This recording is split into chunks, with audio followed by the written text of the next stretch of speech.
Welcome to the Kog'Maw Sneak Peek Champion Spotlight, presented by Riot Games. Kog'Maw is a hybrid ranged DPS champion. He has very strong long-range spells and a few great attack abilities aimed specifically at destroying enemy tanks. His first ability is Caustic Spittle, giving him armor penetration, and activates to deal damage to a single target while also doubling that penetration. Second comes Bio-Arcane Barrage, which modifies Kog'Maw's attack to significantly increase his range and deal bonus damage based on the enemy's maximum health. Kog'Maw may also cast Void Ooze, which is a long-range damage ability, leaving a trail of ooze that slows enemies who stand on it. His ultimate is Living Artillery, which is an extremely long-range mortar-type attack. It has a low cooldown, but the mana cost increases very quickly if you cast the spell again within 6 seconds. Think of it like Kassadin's Rift Walk. Lastly, his passive, Icathian Surprise, turns you into a living bomb after you die. You retain control for a few seconds and then blow up for some pretty significant damage. My runes are set up as a caster: Magic Penetration, Mana Regeneration per level, Cooldown Reduction, and Health. My masteries follow a standard 9-0-21 build, making sure to take Improved Exhaust and Improved Ghost. These summoner spells allow me to kite my enemies very effectively. I can ghost around in the back lines, and if someone really tries to kill me, I can exhaust him to keep him far away. Kog'Maw is extremely item dependent. Thankfully, he's also a very competent farmer. Starting at level 6, you want to employ a combination of Void Ooze and Living Artillery. Hit the ranged minions with your ultimate as soon as you can. Then, once you've waited 6 seconds, hit the same wave again, adding in Void Ooze this time. Thanks to your runes, masteries, and Chalice of Harmony, the mana cost should be no problem. You can also easily farm nearby monster camps. All but the hardiest of wraiths will fall to the same combo, and with a little extra effort will result in a lot of bonus gold. Remember to cast the ultimate first, so that the wraiths don't evade the area of effect. Scion and I head top to gank. Always be sure to come in behind your tank and allow your teammates' crowd control spells to land easy artillery shots. As Kayle turns invulnerable, remember you can always slow targets with Void Ooze, even if you can't kill them. Kog'Maw also has the benefit of having 2 skill shots that hit invisible champions. While I miss Akali with my first few spells, Living Artillery is extremely potent at chopping her down in the smoke bomb.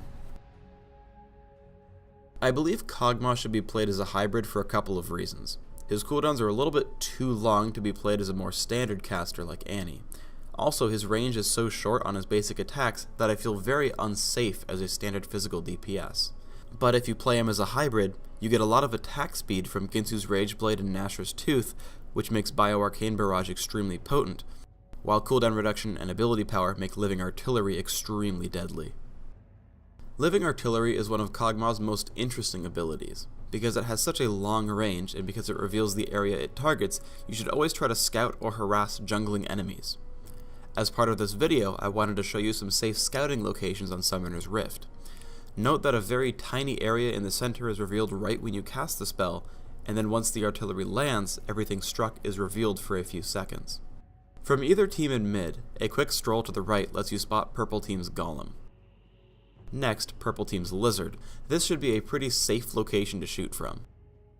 Down from there, you can hide in the brush to shoot Blue Team's Golem.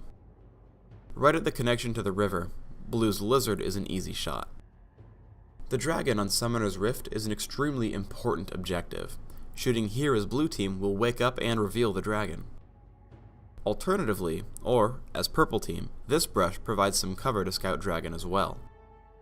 Finally, there are a few key locations for scouting Baron Nashor. Scouting him properly is extremely important. Baron Nashor is immune to debuffs, so you can only reveal him with a tiny reveal at the beginning of the spell. Here's a safe location for Purple Team, or generally from mid. Another approach is the extremely safe brush above Baron. Again, you must hit him exactly or you won't learn any information at all. Finally, we have a somewhat unsafe but convenient brush in front of Baron, in case you and your team are rushing forward and aren't sure about his status. Here's a mistake no one should ever make. especially Kog'Maw because he has no escape mechanism. I've pushed all the way down mid to the second turret without a single enemy champion accounted for. If you are ever out of position, Void Ooze can be your friend and maybe save you by slowing enemies, but generally you should realize that positioning is your best friend. One of Kog'Maw's greatest strengths is in his synergy between Void Ooze and Living Artillery. Here, I know that I can keep Akali pinned to one location and kill her. Using Bioarcane Barrage and Living Artillery, I can also make short work of Gragas. Again, I'm sure to stay far behind my tanks and use range to my advantage. I chase Janna and Gragas out of mid. However, due to the extremely long range of Living Artillery, Janna's not safe yet.